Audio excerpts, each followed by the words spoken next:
అందరికీ నమస్కారం. శ్రీనివాస్ చెప్పే కథలకు మీ అందరికీ స్వాగతం. ఇప్పుడు మనం వినబోయే సీరియల్ ఓ ఇల్లాలి కథ 8వ భాగం. రచన జిఎస్ లక్ష్మి గారు. మరి కథలోకి వెళ్దామా? అల్లుడు గారు బాగున్నారా? నిన్ను బాగా చూసుకుంటారా? మీ అత్తగారు నిన్నేమీ బాధ పెట్టదు కదా? మీ మరిది ఆడపడుచు బాగున్నారా? నిన్ననే పెళ్ళై కాపురానికి వెళ్ళిన కొత్త పెళ్లి కూతురుని అడిగినట్టుగా అడుగుతోంది సరస్వతి. తిలక్కి నవ్వొచ్చింది. అమ్మా, అక్క 30 ఏళ్ల నుంచి వాళ్ళతో ఉంటోంది. తనను చూస్తే తెలియటంలా వాళ్ళు ఎలా చూసుకుంటున్నారో. సరస్వతి ఆనందాన్ని తట్టుకోలేకపోతోంది. స్వరాజ్యానికి అర్థమైంది. తను ఇంకా ఎక్కువసేపు అక్కడుంటే మరిక తల్లిని పట్టుకోవటం కష్టం. అమ్మ, స్టేషన్ నుంచి ఇటే వచ్చేసాము, ఇంటికెళ్ళి మళ్ళీ వస్తాము, నువ్వు కాస్త రెస్ట్ తీసుకో అని చెప్పి బలవంతంగా సరస్వతిని ఒప్పించి ఇంటికి బయలుదేరారు అక్క తమ్ముడు. స్వరాజ్యానికైతే అమ్మా అమ్మా అని పదే పదే పిలుస్తూ అమ్మ పక్కనే ఉండిపోవాలని మరీ అనిపించింది. కానీ ఇది సమయం కాదనుకుని తిలక్తో బయలుదేరింది. అత్తయ్య ఎలా ఉందిరా? దారిలో అడిగింది. బాగానే ఉంది. మరి మీ ఆవిడ పిల్లలు? సందిగ్ధంగా ఆగిపోయింది. ఇన్నేళ్ళు తమ్ముడు పిల్లల గురించి తెలుసుకోలేకపోయినందుకు చిన్నబుచ్చుకుంది. చూస్తావుగా, తినబోతూ రుచెందుకు? నవ్వుతూ తిలక్ అంటూ ఉండగానే ఇంటి ముందు ఆటో ఆగింది. ఆటో దిగుతూ ఇంటిని పరిశీలనగా చూసింది స్వరాజ్యం. గేటు దగ్గర నుంచి ఇంటి దాకా బాట కటు ఇటు దారి పొడుగునా కనకాంబరాలే. ఎరుపు పసుపు కనకాంబరాలు లేత పూరెక్కలతో గుత్తులుగా తలలు ఊపుతూ స్వాగతం చెప్తున్నాయి. మిగిలిన స్థలంలో గులాబీలు, మందార లాంటి అన్ని రకాల పూల మొక్కలు ఉన్నాయి. బ్యాగ్ తీసుకుని ముందుకు నడుస్తూ రాక్క అంటూ లోపలికి తీసుకెళ్ళాడు. ఎదురుగా తన వైపు కుతూహలంగా చూస్తున్న 2 పిల్లలు. స్రవంతి, సారథి నవ్వుతూ వాళ్ళ పేర్లు చెప్పాడు తిలక్. స్రవంతి నవ్వుతూ రా అత్తయ్య అంటూ దగ్గరకు వచ్చింది. ఆ పిల్లని చూస్తుంటే మళ్ళీ తన చిన్నతనం గుర్తొచ్చింది స్వరాజ్యానికి. అంతా తన పోలికే. ఎంతో తృప్తిగా అనిపించింది. ఏం చదువుతున్నావు? Engineering 2nd year. నిజంగా చైతన్య స్రవంతి అనుకుంది. సారథి వైపు తిరిగింది. ఇంకా చిన్నతనం పోలేదు, కానీ పెద్దవాడి అయిపోయానన్న భావన. స్రవంతిలా దగ్గరికి రావడానికి కొంచెం మొహమాట పడుతున్నాడు. బాగున్నారా వదిన? సన్నని పలకరింపుకు తలెత్తింది. నీ మరదలు లలిత. తిలక్ పరిచయం చేశాడు. నిండుగా ఉంది, నవ్వు మొహం, చురుకైన కళ్ళు. పొద్దున్నే పని హడావిడిలో ఉన్నట్టుంది. ఉంగరాల జుట్టు వేలిముడి వేసింది. గుంటూరు చీర మడిగా కట్టి వంట చేస్తున్నట్టుంది. కర్టెన్ వెనక నుంచే పలకరించింది. స్వరాజ్యం, నా తల్లి వచ్చావే? ఎన్నాళ్ళకు కనిపించావే? ఎలా ఉన్నావే? చూసావే మీ అమ్మ పాపం ఎలా పడిపోయిందో? సుడిగాలిలా వచ్చేసింది సుందరమ్మత్తయ్య. పూజ చేసుకుంటున్నట్టుంది. చేతిలో రుద్రాక్ష తావళంతో అలాగే వచ్చేసింది.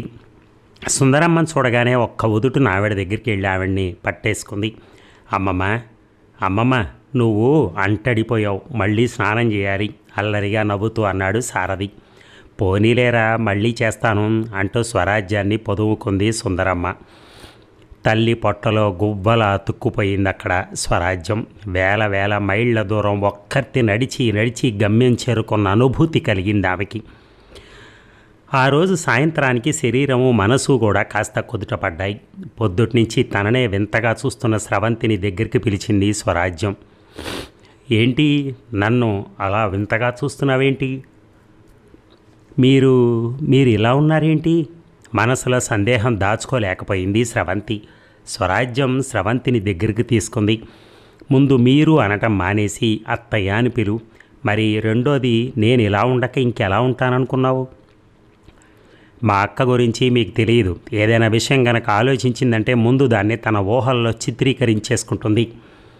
సారథి వివరించాడు. నవ్వొచ్చింది స్వరాజ్యానికి. అంటే నన్ను నువ్వెలా ఊహించుకున్నావు? కాస్త మొహమాట పడింది స్రవంతి. తిలక్ ధైర్యం చెప్పాడు. పర్వాలేదు చెప్పు, అత్తయ్య ఏమనుకోదు. స్రవంతి నెమ్మదిగా మొదలుపెట్టి తన సహజ ధోరణిలోకి వెళ్ళిపోయింది.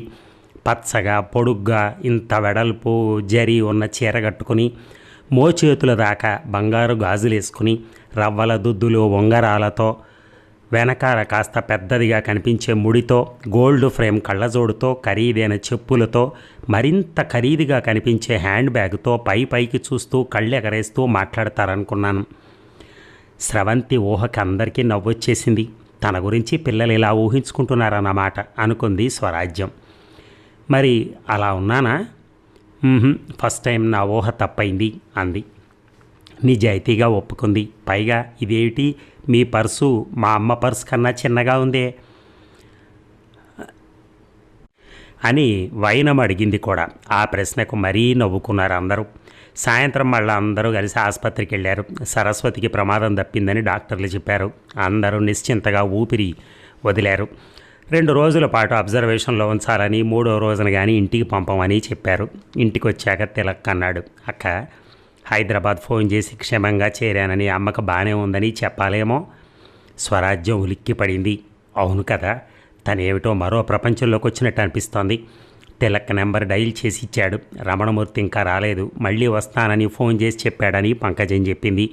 స్వరాజ్యం కాకినాడ వెళ్ళినట్టు ఆవిడ ఇంకా కొడుక్కి చెప్పలేదట. మర్నాడు అతను ఇంటికి వచ్చాక చెప్తానని, సరస్వతికి ఎలా ఉందని అడిగింది ఆవిడ.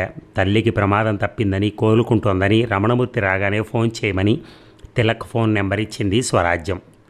ఇక ఆ రోజు రాత్రి భోజనాలు అయ్యాక తిలక్ నవ్వుతూ అడిగింది స్వరాజ్యం, ఒరే తంబి, నువ్వు నాన్నను వెతకడానికే వెళ్ళావారా అంటూ. పక్కపక్క నవ్వాడు తిలక్. నీకు ఇంకా ఆ విషయం గుర్తుందా అంటూ. చిన్నప్పుడు ఆవేశం అలాగే అనిపిస్తుంది కదక్క. నిజ జీవితంలో రాజీ పట్టం మొదలుపెట్టాక కానీ కొన్ని పచ్చి నిజాలు బయటపడవు. ఆ రోజు రాత్రి అక్క తమ్ముడు కూర్చుని ఇన్నేళ్లలో జరిగిన విషయాలన్నీ ఒకరికొకరు చెప్పుకున్నారు. స్వరాజ్యం పెళ్లి టైంకి తిలక్ స్కూల్ ఫైనల్స్ అవుతున్నాడు. తర్వాత ఇంటర్ కూడా దగ్గరలో ఉన్న టౌన్లో కాలేజీకి వెళ్ళటం వల్ల చేరి రోజు ఇంటి దగ్గర నుంచి వెళ్ళొస్తూ అది కూడా బాగానే పాస్ అయ్యాడు. అది అవగానే పొట్ట చేత పట్టుకుని ఒక్కడు కాకినాడ చేరాడు. అక్కడక్కడ చిన్న చిన్న ప్రైవేటు ఉద్యోగాలు చేసుకుంటూ టైపు షార్ట్ హ్యాండ్ పాస్ అయ్యాడు. అదృష్టం బాగుండి అతనికి 20 ఏళ్ళు నిండేటప్పటికి స్టేట్ గవర్నమెంట్లో స్టెనోగా చేరాడు. వెంటనే ఊరు నుంచి తల్లిని మేనత్తని తన దగ్గరికి తెచ్చేసుకున్నాడు. మరికొన్నాళ్లకు పెళ్ళయింది. లలిత అప్పటికి 10th మాత్రమే పాస్ అయింది. పిల్లలిద్దరు పుట్టాక చుట్టూ నలుగురిని గమనిస్తుంటే కొన్ని విషయాలు తెలిసి వచ్చాయి లలితకి. చిన్నపిల్లలిద్దరూ, పెద్దవాళ్ళిద్దరూ, తామిద్దరూ 6 భారం ఒక్కడి మీదే పడుతోంది. లాగేవాడికి బరువే, కూర్చున్న వాళ్ళకి ఇరుకే. అందుకే ఒకరోజు తిలక్తో చెప్పింది, చిన్నదో పెద్దదో ఉద్యోగంలో చేరతాను అని. తల్లి మేనత్త దానికి ఒప్పుకోలేదు. పరువు గల ఆడది ఇంటిని చూసుకోవాలి తప్పితే తగుదునమ్మా అని ఉద్యోగాలు చేయటం కూడా కూడని పని అని అన్నారు. ఆడదాని సంపాదన తినమంటావా, నీకెంతొస్తే అంతలోనే సర్దుకుందాం అన్నారు. తిలక్ చాలా ఆలోచించాడు. వాళ్ళు సరే సర్దుకుంటారు, ఒంటిపూట తినమన్నా తింటారు, ఏవి ఇచ్చినా సర్దుకుంటారు, వాళ్ళతో సమస్య లేదు. కానీ పిల్లలు, వీళ్ళు పెద్ద అవుతారు, ఖర్చులు పెరుగుతాయి. ఇప్పుడు మీటర్ గుడ్డగా ఉంటే చాలు చొక్కా అవుతోంది. కానీ రేపు వాళ్ళ చదువులు, పెళ్ళిళ్ళు, ఎక్కడి నుంచి వస్తుంది డబ్బు? తన జీతం ఖర్చులకు తగ్గట్టు పెరిగేది కాదు. మిథ్య గౌరవాలకు పోయి తను ఉమ్మడి కుటుంబం ఎంత నష్టపోయిందో కళ్ళారా చూశాడు. పరువు మర్యాద అన్న వాటికి నిర్వచనం మనమే చెప్పుకోవాలి. ఎవరైనా ఏమనుకుంటారన్న ఆలోచనను అధిగమిస్తే తప్పితే తన పిల్లలిద్దరినీ తనకన్నా ఎత్తులో నిలబెట్టలేడు. మంచికో చెడుకో ఈ ఆలోచన లలితకే వచ్చింది. కాలాన్ని సద్వినియోగపరచుకుంటే మంచిదే. కానీ ఈ 10th క్వాలిఫికేషన్తో ఆమె చేసే ఉద్యోగం ఏముంటుంది? తెచ్చే జీతం ఎంత ఉంటుంది? లలిత, తిలక్ ఇద్దరూ కలిసి ఆలోచించుకున్నారు. పిల్లలిద్దరూ ఇంకా చిన్నవాళ్ళు. వాళ్ళు స్కూల్కి వెళ్ళే టైంకి తిలక్ లలితను ప్రైవేట్గా BA కట్టించి డిగ్రీ చేయించాడు. తర్వాత 1 సంవత్సరం BED కాలేజీలో చేరి టీచర్ ట్రైనింగ్ అయింది. ముందు ఏదో ప్రైవేట్ స్కూల్లో చేరింది. ఆ పైన ప్రైవేట్గా MA చేసింది. ప్రస్తుతం ఊళ్ళోనే ఉన్న కాలేజీలో లెక్చరర్గా చేస్తోంది. ముందు వద్దన్న సరస్వతి, సుందరమ్మ ఇన్నేళ్ళు లలితకు చాలా సపోర్ట్ ఇచ్చారు. వాళ్ళు పిల్లలిద్దరినీ లలిత కన్నా కూడా బాగా చూసుకున్నారు. లలిత స్కూల్లో టీచర్గా చేరినప్పటి నుంచి కూడా ప్రతి నెల వచ్చిన జీతాన్ని వచ్చినట్టు ఆమె పేర బ్యాంకులో వేసేవాడు తిలక్. కొన్నేళ్లకు ఆ మొత్తం తీసి అప్పటి ఊరికి దూరంగా ఉందనుకుంటున్న ఈ శ్రీనగర్లో ఒక చిన్న స్థలం కొన్నాడు. అప్పు తీసుకుని ఈ గూడు వేసుకుని అంచెలంచెలుగా అప్పు తీరుస్తున్నాడు. ఇదంతా ఒక కథలా వింటున్న స్వరాజ్యం తిలక్ని ఒక అద్భుతాన్ని చూసినట్టు చూస్తోంది. అన్నీ ప్రతికూల పరిస్థితులే. తండ్రి ఆసరా లేదు. తల్లి, మేనత్త, పెద్దవాళ్ళు, ఆడవాళ్ళు రాత్రి పడుకోవడానికి గజం జాగా కోసం అష్ట కష్టాలు పడ్డ వైనం చెప్పలేదు. పరీక్ష ఫీజు కట్టడానికి ఎంతమంది చేత చీ అనిపించుకున్నాడో చెప్పలేదు. తోడబుట్టిన అక్క ఆసరా కాలేకపోయింది అని అనలేదు. తన దురదృష్టాన్ని నిందించుకోలేదు. మరొకళ్ళైతే అటువంటి పరిస్థితుల్లో దొంగలో దుర్మార్గులు అవటానికి ఎన్నో అవకాశాలున్నాయి. కానీ వీడు మట్టుకు ఆదర్శప్రాయుడయ్యాడు. అంతా చాలా మామూలుగా సాదాసీదా కథలా చెప్పేశాడు. వాడు లోపల ఎంత మదనపడ్డాడో వాడే పడ్డాడు, కానీ ఆనందం మాత్రం అందరికీ పంచాడు. హిమాలయంలా ఎదిగిపోయిన తమ్ముడు వ్యక్తిత్వానికి జోహార్ అనకుండా ఉండలేకపోయింది స్వరాజ్యం. అదక్క సంగతి. అందుకని ఈ ఇల్లు లలితమ్మ గారిది. ఏదో ఆవిడ మంచి ఆవిడ కనుక అందరం ఇంట్లో ఉంటున్నాం అన్నాడు. అప్పుడే అక్కడికి వచ్చిన లలితను చూసి నవ్వుతూ, వంట ఇల్లు శుభ్రం చేసుకొచ్చిన లలిత, చూసారా వదిన, ఇన్నాళ్ళు పాపం ఆయనకి నా మీద చెప్పుకుందేందుకు ఎవ్వరూ లేరు, ఇప్పుడు మీరు దొరికారు, ఎన్ని నేరాలు చెప్తున్నారు ఇటు నా మీద అంటూ కూర్చుంది. వాళ్ళిద్దరిని చూస్తే ముచ్చటేసింది స్వరాజ్యానికి. ఇల్లు ఇద్దరిది, ఇద్దరం కలిసి ఆలోచించుకుని దాన్ని అభివృద్ధి చేసుకోవాలన్న వాళ్ళ ఆలోచన ఎంత అందంగా ఉంది. ఇది నా ఇల్లు, నా మాటే ఇక్కడ చెల్లాలి, కాదన్న వాళ్ళు పోవచ్చు అన్న నియంతృత్వం లేదు. ఆ నియంతృత్వానికి జడిసి ఇంట్లో మిగిలిన వాళ్ళు కొంత చెప్పి కొంత దాచి నాటకం ఆడాల్సిన అవసరమూ లేదు. అందంగా అల్లిన ఈ పొదరింటిలో గువ్వలన్నీ ఎంత నిర్భయంగా నిశ్చింతగా కువకువలాడుతున్నాయి. ఇలాగా కూడా సంసారాలు నడుపుకోవచ్చా? మొదటిసారిగా ఆశ్చర్యపోయింది స్వరాజ్యం. రమణమూర్తి టూర్ నుంచి వచ్చాడు. అతడి ఇంట్లోకి వచ్చి హాల్లో సోఫాలో కూర్చోగానే స్వరాజ్యం మంచినీళ్ళ గ్లాస్ అందిస్తోంది. అది వాళ్ళిద్దరికీ అలవాటు. ఆ అలవాటు తప్పితే స్వరాజ్యం తనను నిర్లక్ష్యం చేసేస్తున్నట్టు ఫీల్ అయిపోతూ ఉంటాడు రమణమూర్తి. ఏదైనా పనిలో ఉండి ఎవరికైనా ఆ మంచినీళ్ళ గ్లాస్ అందివ్వలేదో ఆ తర్వాత అతన్ని ప్రసన్నం చేసుకునేందుకు స్వరాజ్యానికి బ్రహ్మ ప్రయత్నమే అవుతుంది. అతడు బయట నుంచి వచ్చేటప్పటికీ మంచినీళ్ళ గ్లాస్తో స్వరాజ్యం ప్రత్యక్షం అవ్వాల్సిందే. అది రూలు అంతే. కానీ ఏది స్వరాజ్యం ఇంకా రాదే. అసలే ఈసారి టూర్కి వెళ్ళినప్పటి నుంచి రమణమూర్తి అసహనంగా ఉన్నాడు. విషయం కూడా అలాంటిది. మరి రమణమూర్తి ఫీల్డ్ వర్క్ కంటూ సైట్కి వెళ్ళినప్పుడల్లా ఎన్నేళ్ల నుంచో చేస్తున్నట్టే వాళ్ళ మిషనరీని ఉపయోగించి భూమిలోంచి శాంపిల్స్ తీస్తున్నాడు. కానీ 4-5 ఏళ్ల క్రితం వాళ్ళ డిపార్ట్మెంట్లో శ్రీనివాస్ అనే అబ్బాయి కొత్తగా చేరాడు. ఆ సబ్జెక్టులో అతను పిహెచ్డి చేశాడు. సైన్స్ కూడా రోజు రోజుకి అభివృద్ధి చెందుతుంది. అందుకని శ్రీనివాస్ అలా పాత మిషనరీని ఉపయోగించి శాంపిల్స్ తీసుకుందుకు కాలము డబ్బు కూడా చాలా ఖర్చు అవుతుందని, కంప్రెసర్ ఉన్న మిషనరీ అయితే అంతకన్నా తొందరగా తక్కువ ఖర్చుతో శాంపిల్స్ తీసుకునే వీలుంటుందని చెప్పాడు. శాస్త్రపరంగా ఆలోచిస్తే అది కరెక్టే. కానీ రమణమూర్తి అది తన సీనియారిటీకే దెబ్బలా భావించాడు. ఆఫ్టర్ ఆల్ నా సర్వీస్ అంత లేదు, వాడి వయసు, వాడు నాకు చెప్పడం అనుకున్నాడు. ఒప్పుకోలేదు. కానీ ఆ శ్రీనివాసు ఊరుకోలేదు. పాత మిషనరీ కన్నా కంప్రెసర్ ఉన్న మిషనరీ ఉపయోగిస్తే కలిగే లాభాలన్నీ రాసి పై అధికారులకు పంపించాడు. వాళ్ళు దానిని ఆమోదించారు. అది మొహం మీద కొట్టినట్టయింది రమణమూర్తికి. నిన్నగాక మొన్న కళ్ళు తెరిచిన కుర్రాళ్ళందరూ చెప్పేటివేనా అని అతని బాధ. ఏళ్ల తరబడి పనిచేసిన తమ అనుభవాన్ని తీసి పడేసే ఈ పిహెచ్డి అంటే అతనికి ఒళ్ళు మంట. అందుకని ఈసారి ఫీల్డ్ వర్క్లో ఆ కొత్త మెషినరీని ఉపయోగించడంలో శ్రీనివాస్ని ఎన్ని రకాల క్షోభ పెట్టాలో అన్ని రకాలుగానూ పెట్టాడు. పాపం ఎంతో ఉత్సాహంతో ఫీల్డ్ వర్క్ చేయడానికి వచ్చిన శ్రీనివాస్ కళ్ళనీళ్ల పర్యంతమయ్యాడు. అసలు ఈ ఉద్యోగంలో ఎందుకు చేరానా అన్నంత స్టేజ్కి వెళ్ళిపోయాడు. అచ్చ తెలుగులో చెప్పాలంటే ఠారెత్తిపోయాడు. పగలబడి నవ్వుకున్నాడు రమణమూర్తి. హనుమంతుడి ముందా కుప్పిగొంతులు అనుకున్నాడు. కానీ శ్రీనివాస్ని అన్ని రకాలుగా హెరాస్ చేయటానికి రమణమూర్తి చేసిన ప్రయత్నం తక్కువ ఏమీ కాదు. ఆ వయసులో శారీరకంగా మానసికంగా చాలా ఒత్తిడి పడవలసి వచ్చింది. ఇదేమీ పట్టించుకోలేదు అతను. తను బాధపడితే పడ్డాడు, ఎదుటివాడిని హింసించాను కదా అనుకున్నాడు. అలాగా ఈసారి టూర్లో శారీరకంగా మానసికంగా కూడా చాలా అలసిపోయి వచ్చాడు రమణమూర్తి. పంకజం కొడుక్కి మంచినీళ్ళు తెచ్చిచ్చింది. ఏ నీ కోడలేది పేరంటానికి వెళ్ళిందా? తాను వస్తానని తెలిసి కూడా టైంకి ఇంట్లో లేకుండా బయటికి వెళ్ళటం ఎంత అపరాధం, తనంటే లెక్కలేనట్టే కదా. పంకజం నెమ్మదిగా చెప్పింది. కాదురా, కాకినాడ వెళ్ళింది. తెల్లబోయాడు. ఊరే విడిచి వెళ్ళిందా తనకు చెప్పకుండా? ఎంత ధైర్యం! కాకినాడ ఎందుకు? వాళ్ళ అమ్మగారికి హార్ట్ అటాక్ వచ్చిందంట, సీరియస్గా ఉందని వాళ్ళ తమ్ముడు ఫోన్ చేస్తే మొన్న గౌతమికి వెళ్ళింది. నీ కోసం ఫోన్ చేసింది, నువ్వు దొరకలేదు. గబగబా పాఠం అప్పచెప్పినట్టుగా చెప్పింది. వాళ్ళ అమ్మని చూడటానికి వెళ్ళిందా తన పర్మిషన్ లేకుండా? అంత స్వతంత్రమా? ఇంకా తన మీద, తన మాట మీద, తన పెద్దరికం మీద ఏం గౌరవం ఉన్నట్టు? తాడి ప్రమాణాన లేచాడు తల్లి మీద. వాళ్ళ అమ్మెవరు, తమ్ముడెవరు? ఆ వెధవని ఆ రోజు అన్ని చివాట్లేశాక ఏ మొహం పెట్టుకున్న పెళ్ళానికి ఫోన్ చేశాడు. ఇంకా మీ పుట్టింటి వాళ్ళు నీకు చచ్చినట్టే అని చెప్పానే, దానికి మళ్ళీ వాళ్ళు చస్తున్నారని ఎందుకు వెళ్ళినట్టు? ఇక నా మాటకు వాళ్ళు ఇచ్చే విలువేముంది? చేసుకున్న ఒప్పందాన్ని వాళ్ళు ఏం గౌరవించినట్టు? అరుస్తాళ్లే పిచ్చి కుక్కలాగా అనుకుందా. పంకజం రూములో ఇచ్చి తప్పుకుంది. రమణమూర్తి సంభాళించుకోలేకపోతున్నాడు. ఇంటికొచ్చేటప్పటికి స్వరాజ్యం కనపడకపోవటం ఈ 30 ఏళ్లలోనూ ఇదే మొదటిసారి. ఆ లోటును జీర్ణించుకోలేకపోతున్నాడు. తన ఇంటికొచ్చాక చెప్పెళ్ళొచ్చు కదా, అసలు ఇంత స్వతంత్రం స్వరాజ్యానికి ఎలా వచ్చింది? ఆఖరికి కట్టుకునే చీర, పెట్టుకునే పూలు కూడా తనకిష్టమో ఏవిష్టమో అవే పెట్టుకుంటుందే. మరి ఎలా వచ్చింది ధైర్యం? ఉడికిపోతున్నాడు లోపల. స్వరాజ్యం లేకుండా అతడు ఉండలేడు. కానీ అహంభావం ఆ మాటను ఒప్పుకోనివ్వదు. అధికారం చూపిస్తే అణిగి ఉంటారని అతని అభిప్రాయం. అంతేగాని ఆప్యాయంగా ఉంటేనే ప్రేమ గౌరవం కలుగుతాయని తెలియదు. ఎలాంటి వాళ్ళైనా తల్లి సీరియస్గా ఉందంటే మిగిలిన వాటికన్నా దానికే ప్రాముఖ్యం ఇస్తారని అతనికి తెలియదా? తెలియకే అన్నీ తెలుసు. మూర్ఖత్వం అంతే.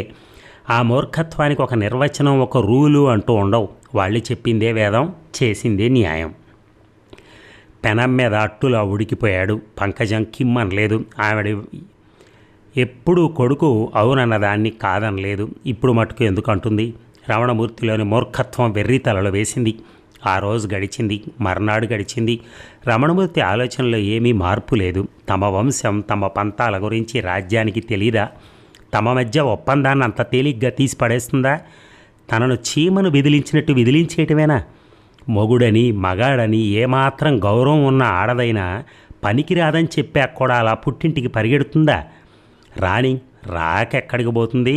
రోజులు గడిచే కొద్దీ రమణమూర్తిలో పంతం, పట్టుదల పెరిగాయి తప్పితే తరగలేదు. 4 రోజులు గడిచిపోయినా హైదరాబాద్ నుంచి ఫోన్ రాకపోయేటప్పటికి తిలక్కి కొంచెం అనుమానం వేసింది. అక్క పెళ్లి జరిగినప్పుడు అక్కని ఇష్టపడి పెళ్లి చేసుకుంటున్నాడన్న విషయం తప్పితే రమణమూర్తి గురించి మిగిలిన వివరాలు తెలియవు. తర్వాత అక్క మళ్ళీ ఇంటికే రాదు అని తెలిసాక వెలితిగా అనిపించింది. అందుకే అక్క పెళ్ళైన కొత్తలో అక్కను చూడాలన్న కోరిక ఆపుకోలేక వాళ్ళ అడ్రస్ పట్టుకుని వెతుక్కుంటూ నాగపూర్ వెళ్ళాడు. ఆ రోజు తనకు బాగా గుర్తు. జీవితంలో మొట్టమొదటిసారి అంత కటువైన మాటలు విన్నాడు.